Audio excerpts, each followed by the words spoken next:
नमस्कार। ज्योतिषीय श्रृंखला की इस कड़ी में आपका हार्दिक स्वागत है। दशानाथ से अंतर्दशेष कुंडली में किस स्थान पर स्थित है, उसके अनुसार अंतर्दशा का किस प्रकार का फल होता है जातक को, अभी हम इस विषय का अध्ययन कर रहे हैं। आइए इसी क्रम में आगे बढ़ते हैं और कुछ अन्य स्थितियों की चर्चा करते हैं। यदि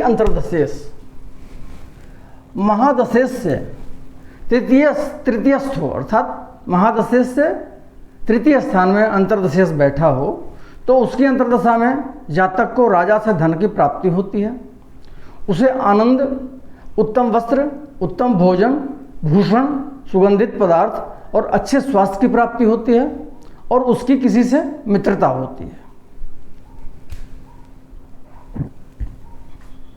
यदि महादशेष से अंतर्दशेष चतुर्थस्थ हो, तो उसकी अंतर्दशा में जातक को स्त्री, संतान, धन, मकान, कुटुंब, वाहन, उत्तम भोजन, उत्तम भूषण और वस्त्र इत्यादि की प्राप्ति होती है।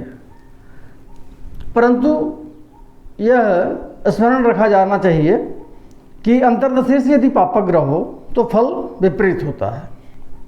परंतु क्या है, यदि अंतर्दशेष पापग्रह हो परंतु अपने उच्च राशि में बैठा हो या मूल त्रिकोणस्थ हो या स्वगृही हो और बली हो अथवा उत्तम नवांश इत्यादि में हो, षड्वर्गों में बली हो, तो फल उत्तम होता है अंतर्दशा का।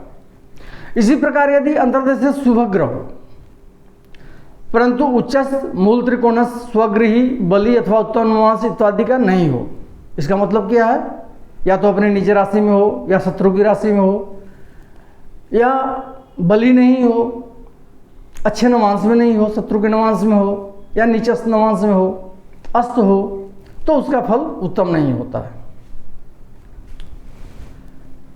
यदि दशानाथ से अंतर्दशेष पंचमस्थ हो तो उसकी अंतर्दशा में जातक को संतान की प्राप्ति होती है।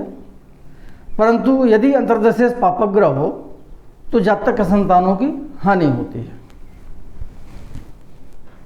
यदि महादशेष से अंतर्दशेष षष्ठस्थ हो, अर्थात छठे भाव में बैठा हो और पापग्रह हो, तो उसकी अंतर्दशा में जातक को चोर से भय होता है अथवा व्रण इत्यादि से पीड़ा होती है जातक को और उसका स्थान परिवर्तन हो जाता है।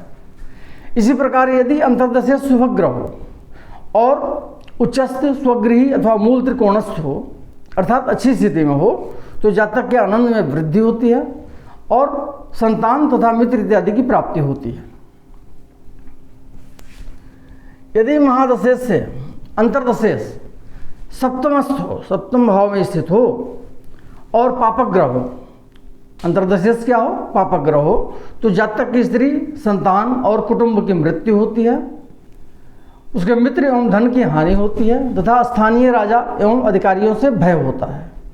इसी प्रकार यदि अंतर्दशेष शुभग्रह हो परंतु शत्रुगृही अथवा नीचस्थ नहीं हो, अर्थात अच्छी स्थिति में हो या उच्चस्थ हो, मित्रगृही हो, स्वगृही हो, मूल त्रिकोणस्थ हो, तो इस स्थिति में जातक को उत्तम भोजन, वस्त्र और भूषण इत्यादि की प्राप्ति होती है। अगले वीडियो में हम इस क्रम को आगे बढ़ाएंगे और महादशेष से अंतर्दशेष की अन्य स्थितियों की चर्चा करेंगे और उसके अनुसार अंतर्दशा का क्या फल होता है इसकी जानकारी प्राप्त करेंगे। नमस्कार।